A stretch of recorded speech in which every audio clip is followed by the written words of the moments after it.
हाल कर रहे हैं आंदोलन में।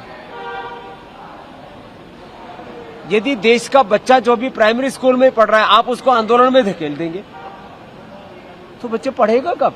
उसको पता ही नहीं कि आंदोलन क्या होता है। आपने उसको फूंक मार दी कि जा तू भी जा करके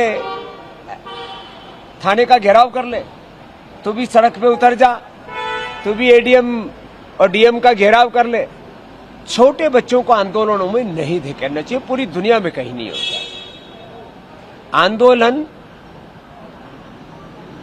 ये अभिभावकों का उत्तरदायित्व है बच्चों के लिए, और जब बच्चे जब एडल्ट हो जाते हैं तब उनको अपने अधिकारों के लिए संघर्ष करना चाहिए और अपने कर्तव्यों के पालन के लिए भी प्रतिबद्धता उनके अंदर बढ़नी चाहिए।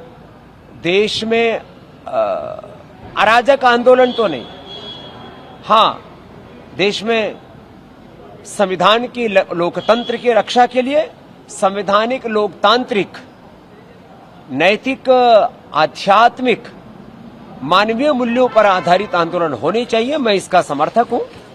आंदोलन के नाम पर अनारकी अराजकता भी नहीं होनी चाहिए और बच्चों का आंदोलन में इस्तेमाल नहीं होना चाहिए। हां इतना जरूर है कि देश की शिक्षा की चिकित्सा की सही दिशा होनी चाहिए और देश की शिक्षा चिकित्सा व्यवस्था को लेकर के बहुत गहरे प्रश्न हैं, उनका समाधान होना चाहिए। और ये मैं मानता हूं कि इसमें सरकारों का भी बहुत बड़ा उत्तरदायित्व है, लेकिन इसमें यह भी मानता हूं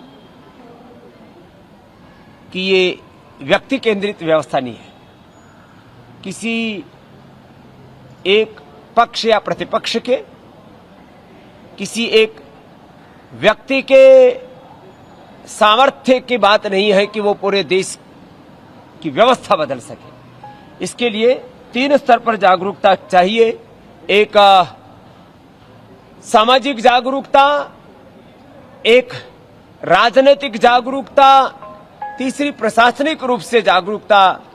जो लोग बड़े उत्तरदायित्वों में हैं उन सबको सामूहिक रूप से समझना होगा कि देश के सामने जितने भी बड़े प्रश्न हैं, बच्चों को लेकर के, युवाओं को लेकर के, नौकरियों को लेकर के, देश के भविष्य को लेकर के, प्रकृति पर्यावरण को लेकर के, सभी दिशाओं से देश को उन्नत बनाने के लिए सभी लोगों को पुरुषार्थ करना पड़ेगा।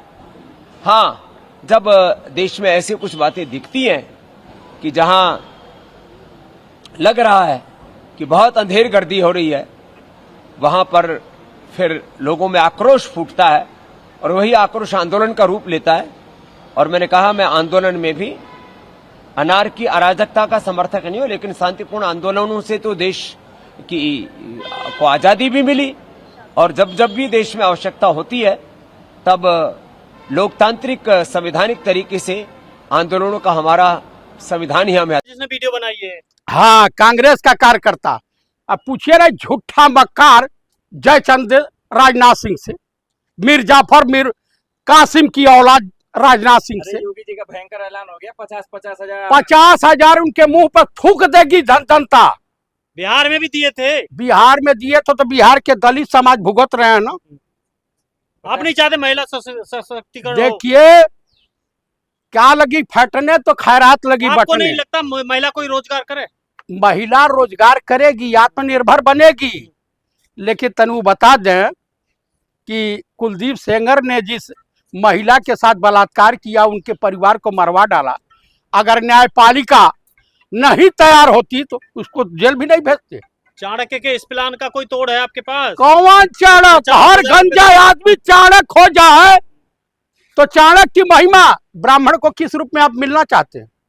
बोलिए अमित शाह से, लंकापति राजा रावण के रूप में, परशुराम के रूप में, या चाणक्य के रूप में, या सुदामा के रूप में? अरे चतुर्वेदी जी, योगी जी पैसा दे रहा तो फट रही है आपकी। किसकी?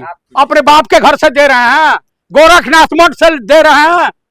आप बताइए कब्रिस्तान का जमीन गोरखनाथ मंदिर कब्जा करके बैठे हुए। बांटती थी तो अपने घर से बांटती थी, अपने बाप के घर से लाती थी। कौन से? कांग्रेस जब जनता को पैसा देती थी तो अपने घर। आप मुझे बता दीजिए मोहतरमा गोदी मीडिया की पत्रकार, तनी आप बता दीजिए कि हिंदुस्तान का कोई ऐसा नेता बता दीजिए जो अपने बाप की सजोई हुई संपत्ति का 98% इस देश को दान कर दिया है कोई बता सकती है?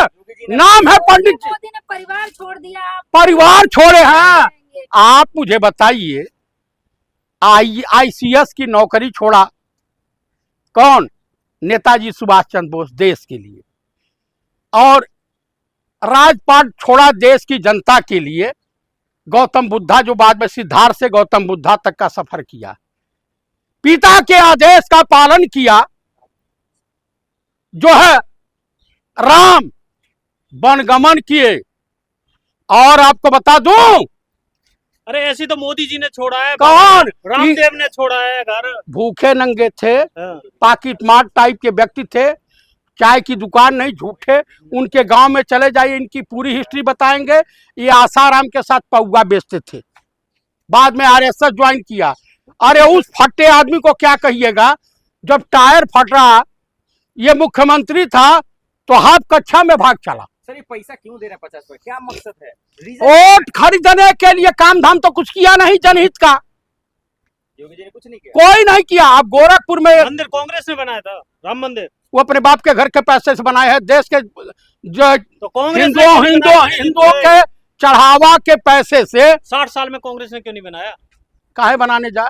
वो तो देश के लिए असली मंदिर बनाई एम्स, जहां पे भाजपा के पूर्व अध्यक्ष क्या नाम है, देश का गड्ढा JP नड्डा। तोड़ है कोई?